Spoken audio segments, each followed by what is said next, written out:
그러면 다음은, 다음은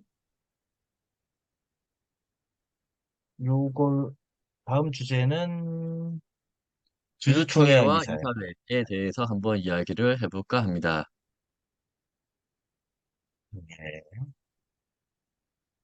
이게 주주총회하고 이사회에 대해서 왜 이제 저희가 이야기를 하냐면요. 굉장히 질문도 많이 들어오고 이 부분에 대해서 딱히 그러니까 회사에 취업을 하기 전에 그리고 회사에 들어와서 저희와 같이 법과 관련된 일을 하지 않으면 생각해 볼 일이 조금 더 없는 그런 이슈거든요. 그렇죠. 우리가 일을 하는 회사들은 대부분 주식 회사고요. 회사의 종류에 대해서는 상법 170조에서 이렇게 5가지 종류로 나열을 하고 있습니다. 한명합자, 유한, 책임, 주식회사, 유한회사. 근데 우리가 알고 있는 거의 모든 회사들, 여러분이 다니고 있고 돈을 받고 하는 거의 모든 회사는 주식회사다라고 보시면 되겠습니다. 다음 페이지 봐보시면 삼성전자, LG전자, 카카오 다 주식회사입니다. 이렇게. 주식회사는 주주들로 구성되어 있고요. 주주들은 회사에 자본금을 투자해서 회사를 설립하고 투자한 금액만큼 주식을 나누어 가집니다. 그 지분을 나누어 가지는 거고요. 이렇게 회사의 지분을 가지고 있는 사람들을 주주라고 하고 이 주주들이 모여서 회의를 하는 거를 주주총회라고 이야기를 합니다. 다음 페이지 보시면 이제 주주총회에 대해서 나오고요. 주주총회의 사전적 의미는 주주들이 모여서 상법에서 정해놓은 회사의 중요한 사안을 정하는 최고 의사결정회의이고요. 주주는 주식을 주식을 가지고 직접 또는 간접으로 회사 경영에 참여하는 개인과 개인과 법인을 이야기합니다. 결국 주주는 회사의 주인이고요. 하지만 주인이 굉장히 많기 때문에 모든 의사결정을 전부 다 주주들이 모여서 할 수가 없잖아요. 그래서 주주들을 대신해서 의사결정할 사람들을 선임하는 것, 그걸 주주총회에서 하고 있고요. 주주총회에서 이사 선임을 통해서 주주들이 가지고 있는 권한을 위임하게 됩니다. 다음 페이지 봐보시면 이렇게 권한 위임을 받은 사람을 우리는 이사, 정확하게는 이제 등기 이사라고 하고 있고요.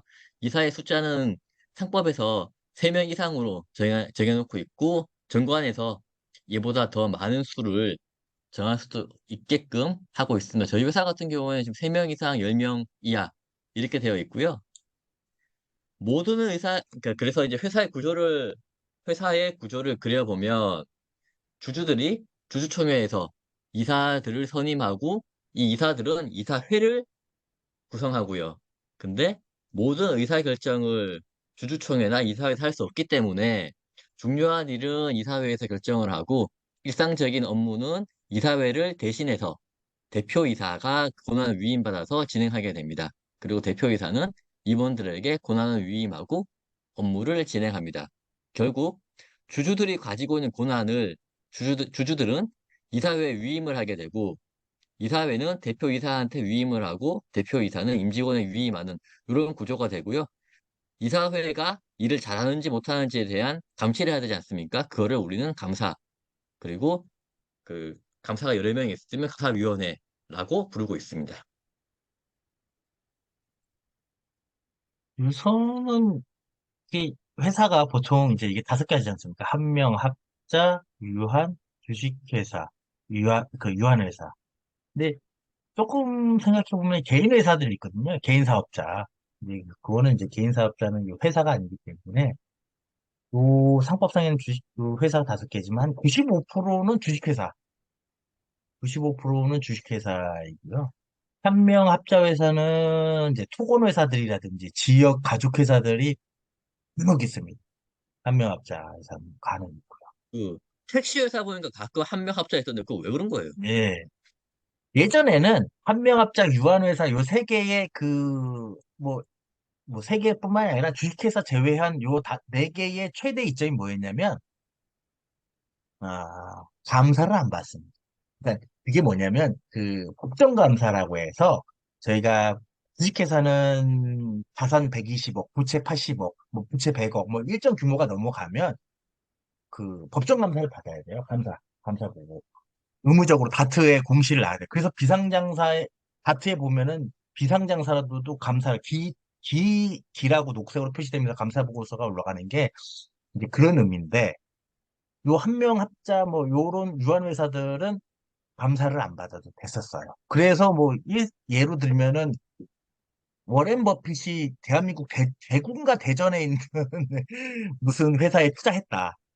그런 게 주식회사가 아니기 때문에 감사 보고서나 이 실질을 알 수가 없어요. 뭐 그 감사 그 보고서 회사 같은 나온다고 해서 경우에, 네, 그 회사 같은 경우 대구텍이라고 대구에 있는 그 성스텐 캐던 예전에 대한중석이라는 회사인데요. 오렌 버핏이 직접 투자한 건 아니고 오렌 버핏이 투자를 한 이스라엘 회사가 손자회사를 가지고 있습니다. 그러니까 자회사를 가지고 있고요. 그러니까 이제 버커셔 해서웨이, 이스라엘 회사, 대구텍 이렇게 손자회사가 네, 됩니다. 예. 그런 식으로 이제 특히 이제 외국에서는 이제 들어와가지고 이렇게 하면은 한명합자 뭐 이렇게 어차피 걔들은 상장해서 우리 대한민국에서 상장해서 돈을 엑시트할 게 아니기 때문에 주식회사도 이제 다 걷어들여가지고 이렇게 바꿔요. 유한회사라든지 한 명이든 합자든 감사를 안 받으려고. 그런 경우도 있고. 근데 요즘은 좀 법이 바뀌어가지고, 유한회사도 아마 주주수가 늘어나고, 뭐 이렇게 일정 조건이 되면 자산 규모 500억이 되거나 뭐 이렇게 되면, 감사를, 외관법에 의해서 감사를 받아야 되는 걸로 바뀐 거고. 예, 현명합자는 맞습니다. 이제, 예. 그리고 이런 것들이 이게 이유는 거의 대부분은 이제 회사를 만드는 이유는 이제 비용에 대해서 이제 좀 이렇게 세이브하고 좀 이렇게 하려고 자기의 그 개인 소득보다는 이제 회사 소득으로 받는 게 더 이득이기 때문에 회사를 만드는 건데 그런데 이제 주식회사로 하면 자칫해서 막 퍼지게 되면은 이것저것 이렇게 괴롭히거나 아니면 처치하는 것들이 있으니까 내 회사니까 한 명이나 합자 회사를 만드는 경우도 있고요. 그런 경우가 많이 있죠. 특히 그 택시 회사를 마시는 콥이라든지 이런 택시 회사 같은 경우는 조합들이거든요. 조합들. 그런 경우에는 이제 사람 자체가 중요하고 그 사람이 자기 차를 끌고 와서 차를 납입을 한 거거든요. 자기가 운전을 하고. 조합원 개념이 좀 강한 거죠. 예. 서울우유가 그랬었죠, 예전에. 네, 뭐, 그런 게 돼서 이제 보통은 대한민국은 아직은 95% 정도는 주식회사다. 주식회사다. 라고 생각을 하고 있고요. 네, 삼성전자, LG전자, 카카오고. 주주총회도 뭐 최고의사 결정 주주총회는 주식 의결권에 의해서 주식 절대 불공평한 곳이죠. 공- 주주총회에서 공평한 거는 의자밖에 없습니다. 한 사람당 하나씩 앉는 의자. 나머지는 전부 다 자신이 보유하고 있는 주식수에 비례해서 권한을 갖는 곳이 거의 대부분 사장님들이 다 이제 최대 진리니까. 네. 그쵸. 그리고 요 이제 그 세 명 이상으로 한다. 이게 이제 요거를 잘 생각을 해야 되는 게 보통 이제 요 상법에 있으니까 정관에도 표준 정관도 세 명 이상 이렇게 하는데 그 아까 전에 그 우리 홍차님네 회사는 세 명 이상 몇 명 기하 이렇게 하신다고 했잖아요. 네. 이게 좋은 겁니다. 이게 왜냐면 상대방이 경영권 문제로 들어왔을 때 지금 내가 뭐 세 명 이상으로 한다라고 해서 내 기존 그 최대 주주가 한 4명 이렇게 되어 있으면 공격, 공격자는 5명 이사 선임을 불러버리거든요. 정관이 3명 이상이기 때문에 게 가능한 겁니다. 9명 딱 자기들이 이겨가지고 9명 되면은 자기들 그 중에 5명에서 이제 대표이사 바꾸면 되는데 처음부터 정관 자체를 3명 이상, 10명, 뭐 3명 이상, 몇 명 이상 그 최고 한도를 줄여버리면 현재 있는 인원수를 생각하게 돼 있기 때문에 그 자기들 공격자 입장에서 추가를 하기 위해서는 첫 번째가 정관 변경부터 먼저 해야 되거든요. 그게 되고 나서 그 다음에 뭐 해야 되는 거라서 정관 변경은 어찌됐건 조금 더 보통 결의보다는 조금 더 어렵지 않나 이렇게 생각하고 이게 자본금 10억 미만 회사는 뭐 한 명으로도 할 수 있는데 그쵸 이제 10억의 차이점은 10억이 넘어가면 감사가 무조건 있어야 됩니다. 10억이 자본금이 10억이 넘어가면 무조건 감사가 있어야 된다. 그리고 요건 약간 팁인데, 조그만 소호법, 이게 뭐 자본금 10만 원짜리 법인을 만들 때도 인터넷으로 혼자로 등기해가지고 혼자서 법인 만들 수도 있거든요. 그럴 때는 주주가 한 명이고 이사가 한 명일 때는 감사를 무조건 더 해야 되거든요. 네, 그래야 등기가 나오니까. 이런 것도 좀 있는데. 하여튼 뭐 10억은 이상 되면은 이사 3명에, 10억을 기점으로 10억 이상 되면 이사 3명에 감사가 한 명 있어야 된다. 이게 딱 그냥 3법에 나와 있는 거죠. 회사 구조가 이렇게 이사회에서 자기를 대표할 자가 대표이사님 뽑으시고 그 대표이사님이 이제 부하들 이제 자기 이제 손과 발이 되어줄 욕바지들을 이제 뽑는 거죠.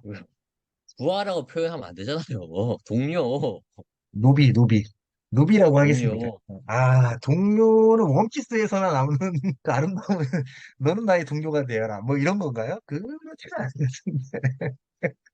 그리고 동료 정관 같은 하여튼 경우도 뭐 크게 뭐 도움이 안 되는 게 저희 회사 같은 경우는 3명 이상 10명 이하 돼 있고 지금 이사가 5명이라 가지고 보통 아마 다 이렇게 돼 있을 거예요. 그러다 보니까 크게 뭐 그러니까 만약에 정말 외부에서 공격이 들어올 것 같다라고 하면 미리 이제 준비를 해서 뭐 이사는 5명 이하로 한다라든지 그런 식으로 해놓을 수는 있겠죠.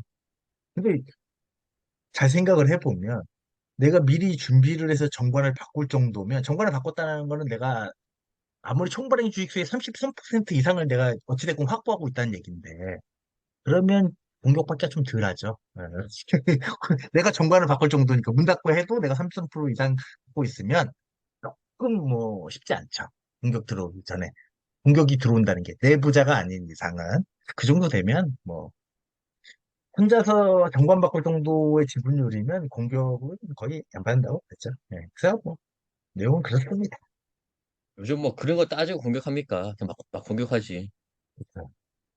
잘 아시면서. 그렇죠. 맞습니다.